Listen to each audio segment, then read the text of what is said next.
Kien il-Partit Nazzjonalista li biddel il-belt fejn sebbaħa b'mod li jista' jaraħ kulħadd u investiment fatta proġetti li l-lumet jagħtu l-frott u li taw il-ħajja lill-belt kapitali. Meta kienet iżur triq ir-Repubblika fil-Belt Valletta l-kap tal-Partit Nazzjonalista Adrien Delija semma wħud mix-xogħlijiet li jagħmel kemm Gvern Nazzjonalista kif ukoll il-Kunsill Lokali.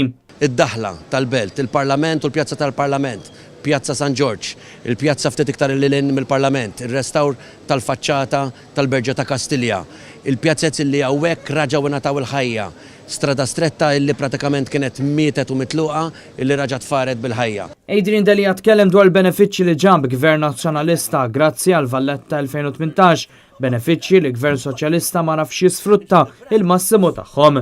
Proġett wara l-ieħor li l-Partit Nazzjonalista għamel ġewwa il-Belt Valletta.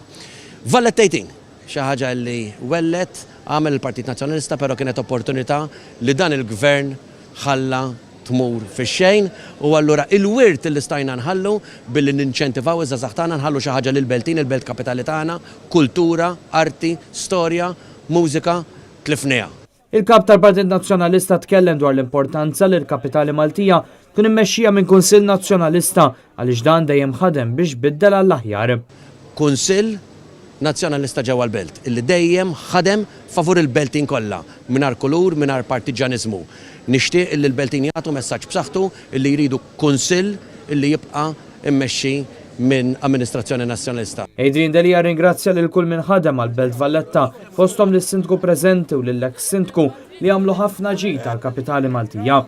Matul din iż-żjara Adrien Delija sab il-ħin li jieqaf ikellem lil ħafna persuni li wassulu messaġġ biex jibqa' dej bil-kampanja biex jaqbeż għaż-żgħir.